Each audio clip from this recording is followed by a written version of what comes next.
And so he says it's raining and that water leak showed up again. Thought if you could see it while it was wet, you could find where it's leaking. Now, if you can tell me... What's the matter, pal? You got worries this morning? Yeah. I gotta find a water leak in this car, and it's already wet. If I run more water over it, how am I going to tell where the water's getting in? Elementary, my dear Watson. I got just the answer for you. It's, Wait a minute, Tech. Let me try out this idea you just told me about. Sure, Ken. This is just the spot for that little trick. Give it a try and let's see what happens. Here's the idea, Paul.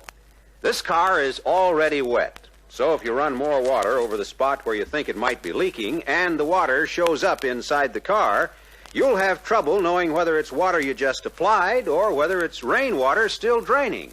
So, Tech says to mix vegetable coloring, like your wife puts into a cake, with water. Then you use a syringe to squirt the colored water into the spot where you think the leak is. If you're right, the colored water will show up inside the car. You know doggone well that isn't rainwater, so you're unconfused. You know right where that colored water got in. By golly, that sounds like it might work. Let's try it. Okay. Now, let's see where the water is inside this car. Right here at the bottom of the windshield post. I don't get it, Ken. I went over this car the other day and... Yeah, I know. You threw water all over the windshield, took a quick look, and decided there were no leaks. Now, just a minute, Tech. I know how to test for it. Dry yourself off, Paul. You gotta go about this job scientific-like. Give Ken a chance to show you how a good man does it. Well, Paul, this kind of leak could be coming from a number of places, but probably some little spot that is easily overlooked. Like this, for instance. See this little hole? That's not big enough to cause a leak. Oh, no, just watch. Hey, you're right. That water is bouncing off the door check and running down on the outside of the pillar. Let that be a lesson to you, Paul. You can't afford to overlook the little things in life. Okay, wise guy. Tell me more. Not me, kid. This is Ken's party. Go ahead, Ken. Let's seal this spot first. We'll use some hand-type sealer like putty so we can paint over it to make a neat job. Well, that does it. Suppose that's the only spot that leaks? There you go again. Find one leak and you think you've got the job licked. What's the matter? You tired already? Listen, you little... Okay, you two roosters. Let's see what else we can find. Here's another spot, Paul, between the door hinge and the pillar. See if the colored water shows up now. Yeah, here it is. Running out at the bottom of the pillar. Okay, suppose you seal that with the same body putty. Use this half of a clothespin, Paul. It's a handy gadget for applying that body putty. While we're talking about leaks at hinges, Paul, remember to seal the top and bottom of the U-mounted type of hinge so water won't blow in through that recess in the panel. Maybe you ought to go over the story on windshield sealing again, Ken. Maybe Paul would like to learn the latest thinking along that line. I think he knows that, Tech, but maybe it won't do any harm.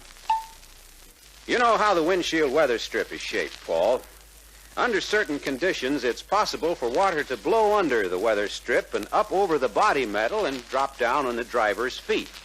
Also, if the weather strip doesn't seal tightly against the glass, the water can find its way around the edge of the glass and run out on the instrument panel. Sometimes a leak at the windshield won't show up during a water test. It takes wind and the forward motion of the car to blow the water in. So if you get a condition of leaks at the windshield, play safe and seal the whole windshield.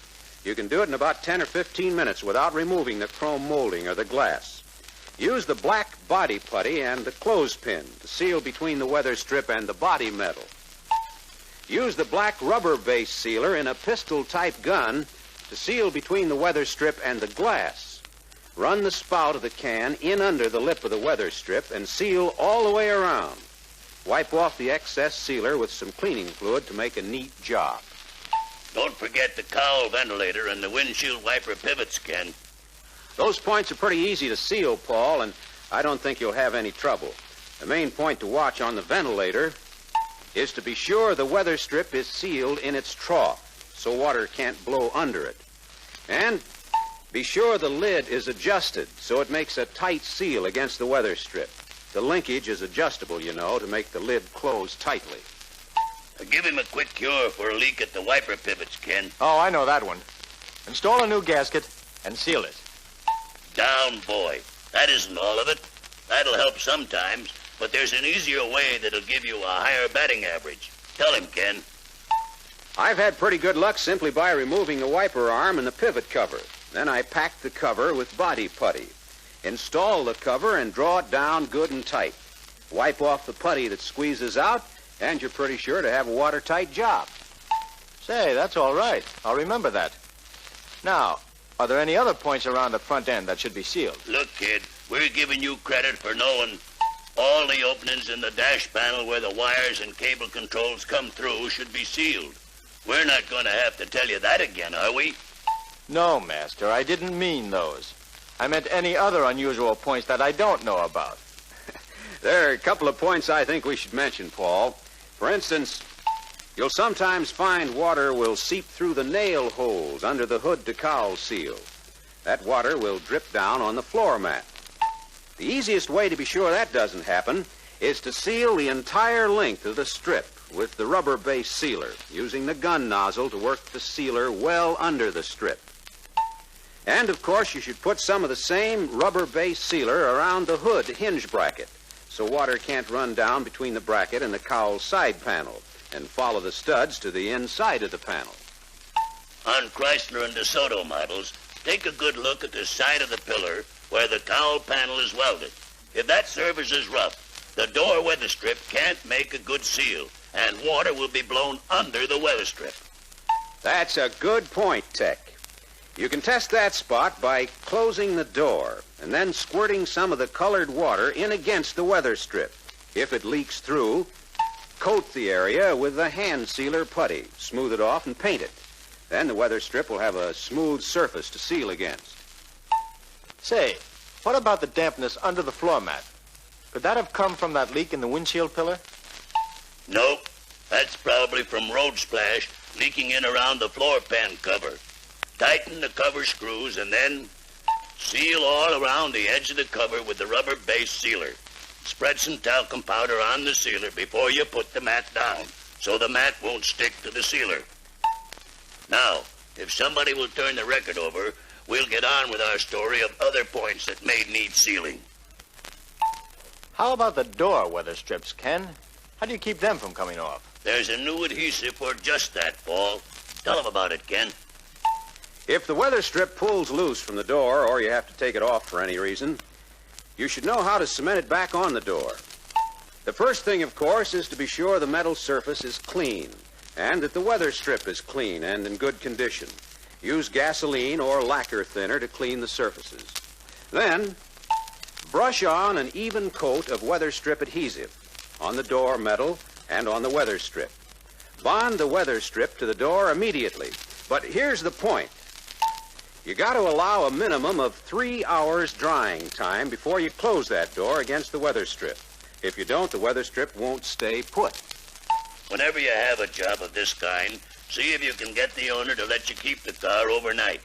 Then you'll be sure the adhesive is thoroughly dry so it'll hold the weather strip. And you won't be tying up space in the shop during the day. I had a case a few days ago where the headlining was stained along the edge. I figured there must be a water leak at the roof drain trough, but I couldn't see where it could be. That's probably what it was, Paul, and it is hard to see. So the safest thing to do is to seal all the way along, above and below the drain trough. That's right, and if you use a clear mastic sealer, it'll do a good job and never show. The coach joints above the center pillar are places you want to be pretty sure about too, Paul.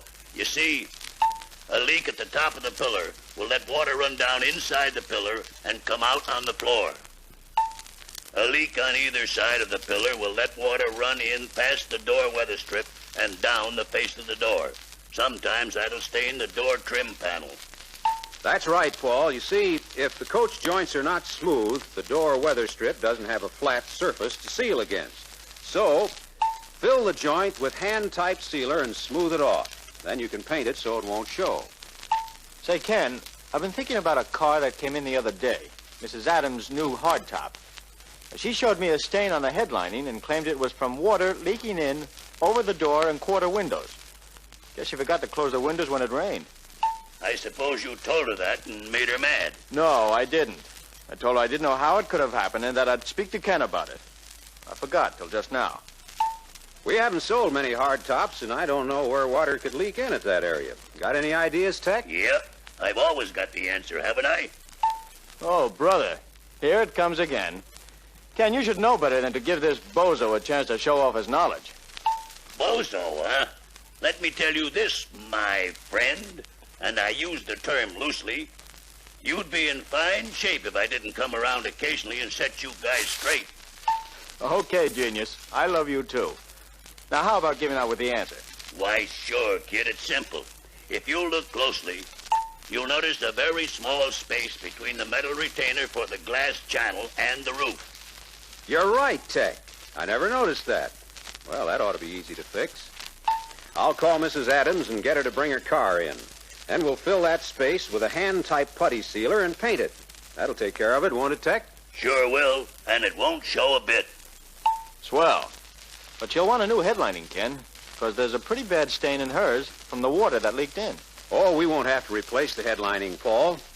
We'll get mild bar soap of the type used for cleaning fabric or upholstery. Work up a lot of suds and use the suds only to wash the headlining. That'll take the stain out. We'll have to wash the whole headlining, but I know it'll do a good job. Then we'll go over it with a dry sponge and brush it with a light bristle brush to bring up the nap. She'll be just as happy as with a new headlining. And we won't have to tie up her car more than a couple of hours. By the way, Ken, when Mr. Anderson brought this car in, he also mentioned that he carried his sample cases inside the car because they got wet if he put them in the trunk. Anything we can do about that while the car's here? How about the deck lid? Does it fit tight, or wouldn't you know? Fit tight? Gosh, you have to slam it to make it close now. Don't know how you could fit it any tighter. Oh, mamma mia. Ken, did you ever notice that growth on Paul's neck? He calls it a head. Oh, I'll lay off him, Tech. Okay, Tech. One of these days. Pow! Never mind, Paul. Let's take a look at the deck lid. If you have to slam it to make it latch, something's wrong. If the shape of the lid doesn't conform to the shape of the opening, we can fix that easily enough. We'll just use this tool I made. Hook one end under the deck lid strainer and the other end under the drain ledge. Then, by lifting up on the corner of the deck lid, we can change the curve slightly so it'll fit evenly against the weather strip. If the drain ledge is low in spots, we can raise it by tapping underneath with a rubber mallet. You see, Paul, the deck lid should close and latch with only a reasonable amount of pressure. You shouldn't have to slam it, and it's easy to make it fit that way. Then, if the weather strip is properly sealed in the drain ledge, you'll have a nice, tight seal that won't leak. there's one place you ought to check, Paul. I know where you mean, Tech. It's at this weld between the rear quarter and the rear body panel. You see, Paul, water runs down the sides and around the lower corners. If that weld is rough, the water may seep into the trunk. So, seal it with a hand-type putty and smooth it off so the water will run to the outside instead of into the trunk. I get it. Then paint over the putty to make a neat job, huh? Right, Paul. You better tell Paul about that water leak in the sliding windows of the Suburban I told you about this morning, Ken. Yeah, that's a good point to know. What Tech told me, Paul, was a case he found where the drain slots in the glass channel didn't line up with the drain opening in the window ledge. The drain slots in the channel are punched through from the top, forming a metal flange projecting from the bottom. If these flanges don't drop down into the openings in the window ledge, water can run through the drain and across the top of the window ledge and into the passenger compartment, instead of down between the inner and outer panels. All we had to do, Paul, was remove the glass channel. Then we used a flat file to lengthen the openings in the window ledge so the flanges in the channel would fit down in the openings. Sounds all right, Tech. If I have a case like that, I'll know what to do. Well, I guess that about covers our body sealing story. You know, Tech, I think some owners are too critical of their cars with respect to keeping them watertight. So I'm trying to explain to them that any car is apt to develop small leaks in a driving rain. Even a house will leak occasionally. People expect to do a certain amount of maintenance regularly to a house to keep it tight, and by the same token, they should expect to do a certain amount of maintenance to their cars to keep them tight. That doesn't sound unreasonable to me. You're absolutely right, Ken. And if all you fellas would explain that story to your customers, you'd find they'd accept it and wouldn't be so surprised when a little leak developed. You want to remember, most customers don't understand what happens to an automobile like you mechanics do. But if you take the time to explain things to them, you'll find they're a pretty swell bunch of people to do business with.